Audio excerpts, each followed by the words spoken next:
Welcome to Reread, where I'm rereading through the expanded universe in chronological order as my bookshelf dictates.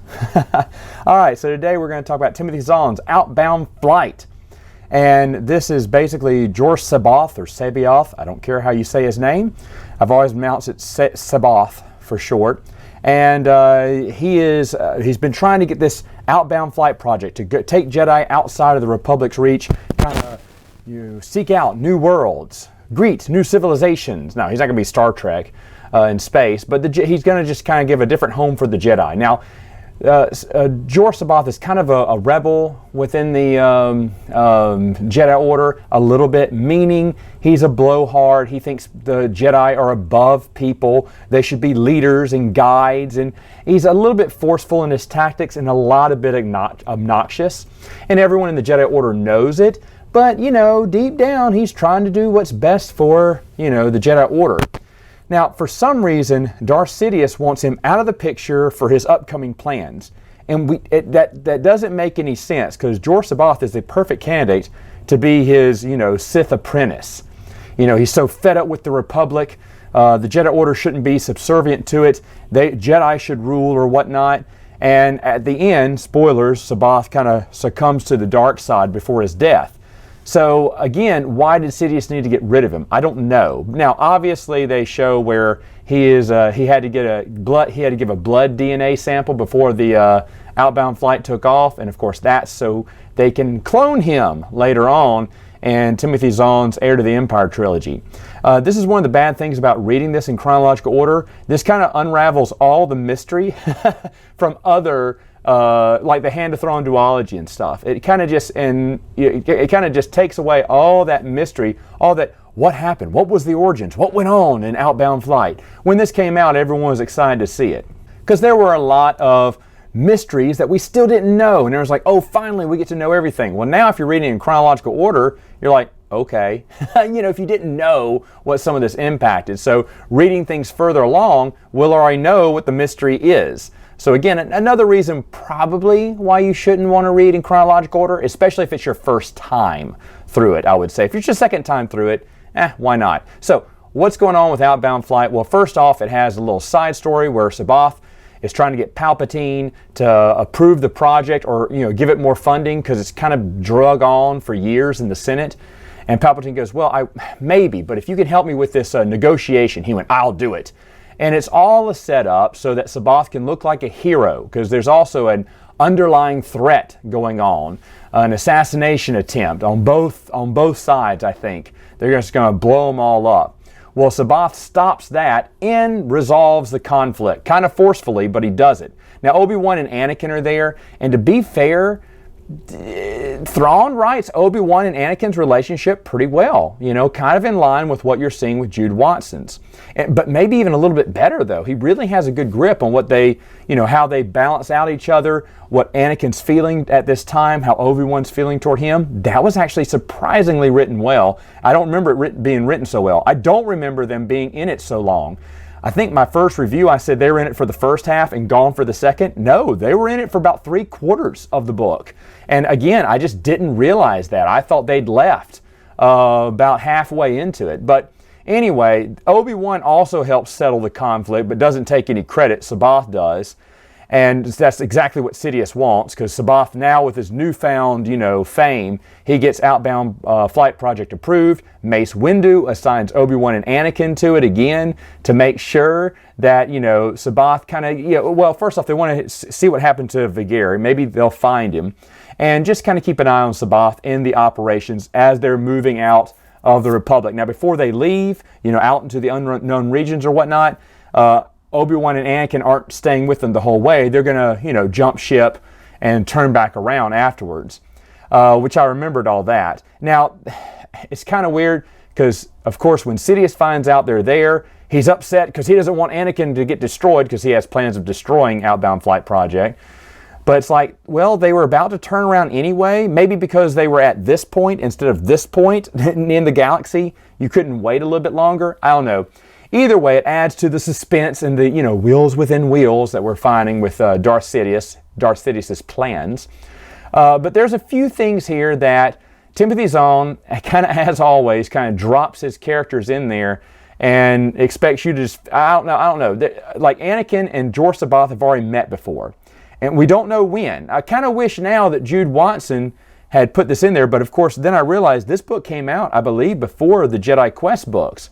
So we never got a story of when Anakin got to work and see Jorus, because Obi-Wan tells us that, yes, he's seen Jorus before, and he was very impressed, because Sabath's kind of forceful and willful, and that's exactly the kind of Jedi Anakin likes. And then another thing they wrote about Anakin is that he likes brib juice, I believe. He's always, ever since their first mission, he got a taste of it, and he always wants some brib juice. It's like some berry juice or whatever. And you're like, well, you know, Jude Watson's books had come out by then, and you couldn't take the time just to maybe read or ask someone. No, Timothy Zahn doing his own thing. He likes to stay in his own sandbox, so to speak, even though he did tie in the New Jedi Order a little bit here by talking about the far outsiders. Thrawn sees them as a threat now, kind of plants the seeds for what you're going to find out later on. I should also mention that Thrawn was, of course, a part of this. It's funny because it's supposed to be a big reveal. His name is Mithrandu or whatever, however you pronounce it. And then at the end of the chapter, he goes, why don't you call me by my other name, Thrawn? And you're supposed to go, oh! But the thing is, if you read the Star Wars Adventure Journal short story, you already know who he is. So I guess this is for people who just missed that short story. And I want to even say that the short story came out in Tales of the Empire.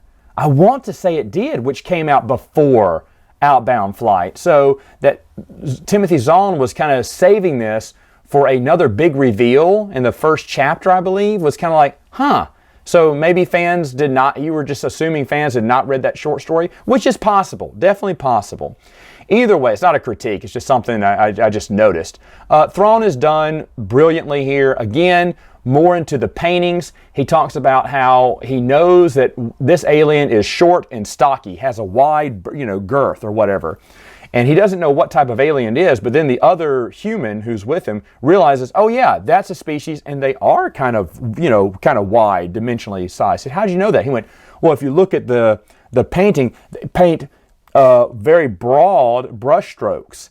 And I imagine he's taking, moving his arm across this whole circumference of his body. And that's how I know they're a wider, shorter type of alien. And I was like, that's really cool. How do you get details like that? I mean, that's Sherlock Holmes stuff. And there's a reason why people like Thrawn. And this is, I believe, our first chronological appearance of him. He's got to be young. He's a commander in the Chiss Ascendancy Defense Fleet. But again, he's written well. I mean, I love Thrawn. And he's a cool character no matter what Timothy Zahn does to him. And this one is basically exploring the Chiss homeworld, the Chiss, the inner workings of the Chiss, how their society deals with. Again, it kind of blows off all the secrets that you're going to be asking yourself, or should have been asking yourself later on in the chronology. But reading it in publication order, you're like, oh, finally, we get to see all this. I do think it is funny that Timothy Zahn unknowingly borrowed a story from Jude Watson. If he would have been told this, he probably would have redacted it. But one of the Jedis, who was the former apprentice, she starts off as the apprentice of Sabath, then gets newly knighted, Jedi Jinsler. Her storyline is that her brother hates her real life brother, because they took her away from the Jedi took her away when she was a baby. Their parents worked at the temple, and her parents had to get fired from the temple and had to get other little jobs that didn't pay as well. And I was like, oh, just like Jude Watson already did that story, Timothy Zahn. You didn't even realize that. About the dad who his a daughter or kid got taken away, and he was a janitor or whatever there and got fired from the temple and was all angry. That was a story that had already been done before. Now, they didn't dwell on it, but that was kind of Jinsler's kind of hook in the story, like her kind of character background he gave her. And I was like, you copied Jude Watson. Now, he had no idea. Obviously, the thing with Timothy Zahn, he didn't really care about comic books, and I'm very positive he didn't care about children's books either.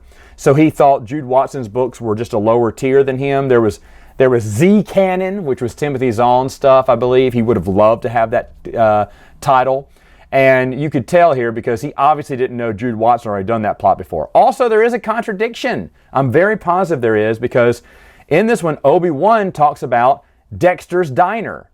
uh-oh, Dexter Jettster doesn't own the diner right now. He will later on, closer to episode 2, but right now, Dee Dee still owns the diner.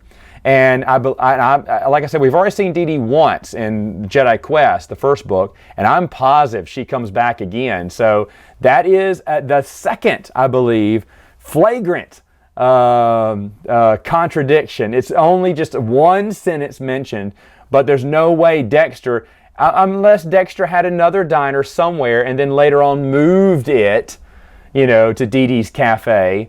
That's a possibility. In fact, that's exactly something Leland Shee would probably say. So either way, though, I'm going to be shocked about this, but I love this book way more than I remembered the first time. This is a really solid book by Timothy Zahn. It's really good.